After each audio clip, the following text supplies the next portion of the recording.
এতক্ষণ শুধু দৃশ্য দেখলেন, চুপ করে আছে কেন? কারণ শিক্ষক তো আদর্শবান, ছাত্র কি নোংরা হবে? কথা বলেন। শুধুই দেখতেছে যে এতক্ষণ নবীর সাথেই তো ডিসকাস হয়, আমার সাথে তো আর না। কিন্তু এখন নবীর গায়ে হাত দিয়েছে, এখনো কি সাহাবায়ে কেরাম আঙ্গুল চুষবে? না। আপনারা বলুন, একজন আদর্শ টিচার আর স্টুডেন্ট যদি দুইজন রাস্তায় চলে, সেই সময় গ্রাম্য অথবা যে কোনো একজন লোক যদি তার শিক্ষককে গালিগালাজ করে, ছাত্র ভদ্রতার পরিচয় দিয়ে হয়তো দাঁড়িয়ে থাকবে।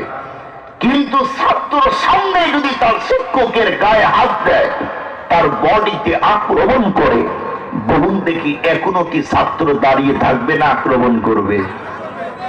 যেই মুহূর্তে জায়েদ ইবনে সুনা নবী আলাইহিস সালাতু ওয়াস সালামের জামায় হাত দিলেন, ওমরে ফারুক রাদিয়াল্লাহু তাআলা তখন দাঁড়িয়ে গেল, সিদ্দিক আকবর দাঁড়িয়ে গেল। এরপরে ওমরে ফারুক রাদিয়াল্লাহু তাআলা জায়েদ ইবনে সুনার গলার উপরে হাত দিয়ে গলার জোরে চাপ দিল। ওমরে ফারুক এবং সিদ্দিক আকবর মুহূর্তেই তার উপর আক্রমণ করতে যায়। আল্লাহু আকবার বলেন। কেন? কারণ সাহাবায়ে কেরামের সামনে নবীকে নিয়ে কেউ বাজে কথা বলবে, নবী আলাইহিস সালাতু ওয়াস সালামের শরীরের উপরে আক্রমণ করবে, পৃথিবীর কোন সাহাবী কখনো কোন অবস্থাতে মানতে। কারণ সাহাবায়ে কেরাম তো আমাদের মতোই নবীকে মহব্বত করত, আমাদের মতোই, আমাদের চেয়ে কম। সাহাবায়ে কেরাম তো এমন নবীজির আশিক ছিল, নবীজির বিরুদ্ধে যদি কেউ কোনো কথা বলেছে, কোন সাহাবী কখনো তা সহ্য করতে পারে নাই। নবীজির বিরুদ্ধে, নবীজির ব্যক্তিত্বের উপরে আক্রমণ করলে যদি সাহাবায়ে কেরাম সহ্য করতে না পারে, সাহাবায়ে কেরামের সামনে নবীর বডির উপরে আক্রমণ করবে, কোন সাহাবী তা মানতে রাজি না। মনে রাখবেন, সাহাবায়ে কেরামের রাসূল প্রেম এতটাই বেশি ছিল, আমাদের মতো ছিল না। আজকে দুঃখ কষ্ট নিয়ে বলতে হয়, ইন্ডিয়াতে, ফ্রান্সে, পৃথিবীর অন্য রাষ্ট্রে রাসূলকে নিয়ে বাজে নোংরা শব্দ, তার ব্যঙ্গচিত্র প্রদর্শন করা হয়। অথচ বর্তমান প্রায় 200 কোটি মুসলমান, এরপরেও তাদের নাকের ডগায় চোখের সামনে নবীর ব্যক্তিত্বের উপরে আক্রমণ করে।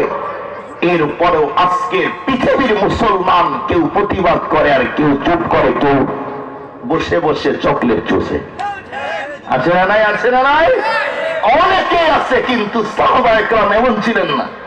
এই জন্যই নবীকে ভালোবাসার মাপকাঠি দিয়ে দিলেন। নবীজি বলেন, তোমার সম্পদ, স্ত্রী, সন্তান, এমনকি তোমার জীবনের চেয়ে আমাকে বেশি মহব্বত করতে হবে। আর আজকে পৃথিবীতে কিসের রাসূলকে মহব্বত করা? ইসলামের জন্য নবীকে নিয়ে কেউ বাজে কথা বলেছে, ওলামায়ে কেরাম যদি কেউ ডাকে ময়দানে আসে, অনেক মুসলমান বলে নবীর বিরুদ্ধে ইন্ডিয়াতে কথা বললো, আমরা এই জায়গা মিছিল করে লাভ কি? বলে কি বলে না? কথা বলেন। অনেকেই বলে, দুঃখ নিয়ে বলতে হয়, ইন্ডিয়াতে মহারাজ্যের মহারাজ এই তো গত কিছুদিন আগেই নোংরা 2টা শব্দ আমার নবীর সামনে বললেন। নবীকে বললেন, আমার নবী নাকি সন্ত্রাস, নাউজুবিল্লাহ বলেন। নবীকে বললেন লুচ্চা, নাউজুবিল্লাহ বলেন। বলুন দেখি, আমার নবী কি সন্ত্রাস? কথা বলেন, সন্ত্রাস? খুব ভালো করে বুঝবেন, নবী আলাইহিস সালাতু ওয়াস সালামের জন্মগ্রহণ করা থেকে নিয়ে লম্বা টাইম আবু জেহেল নবীর সাথে সময় কাটাইল। কবলা নবুয়ত পর্যন্ত, কোরআন নাযিল হওয়ার আগ মুহূর্ত পর্যন্ত আবু জেহেল নবী যা বলেছে তাই মেনে নিয়েছে। আবু জেহেল নবীর রিসালাত গ্রহণ করে নাই, নবীজির উপরে, এই আল্লাহর উপরে ঈমান আনে নাই, নবীকে নবী হিসাবে মানে নাই। কিন্তু আবু জেহেল কখনো নবীকে সন্ত্রাস বলতে পারে না। আমার নবীকে আবু জেহেল কখনো সন্ত্রাস বলতে পারে নাই। কেন? আল্লাহর ফ্যাক্টরিতে, তার গোডাউনে যত আখলাকার চরিত্রবান মানুষ আল্লাহ তৈরি করেছে, আমার নবীর চেয়ে উত্তম সুন্দর আখলাকার চরিত্রবান পৃথিবীতে আল্লাহর সেকেন্ড পিস পাঠায় নাই। সেই নবীকে মহারাজ্যের মহারাজ বললেন কি আমার নবী সন্তারাস, নাউজুবিল্লাহ বলেন। সম্মানিত মনে উপস্থিতি মনে রাখবেন, নবীকে বললেন লুচ্চা, বলুন আমার নবী কি লুচ্চা? খুব ভালো করে বুঝবেন। হিন্দু পণ্ডিত মহারথের মহারাজ তুমি শুনে রাখো, আমার রসুলকে তুমি লুচ্চা বললে নবী 11টা বিয়ে করার কারণে, অথচ তোমার শ্রীকৃষ্ণ বিয়ে করেছে 16,800। এরপরও বাংলাদেশের কোন আলেম, কোন মুসলমান কখনো তোমার শ্রীকৃষ্ণের চরিত্র নিয়ে কথা বলতে যায় নাই। তোমার এত বড় স্পর্ধা কেমন করে হয়? আমার রসুলকে তুমি সন্ত্রাস বলবে, লজ্জা বলবে, পৃথিবীর 200 কোটি মুসলমান কখনো তা মানতে পারে না।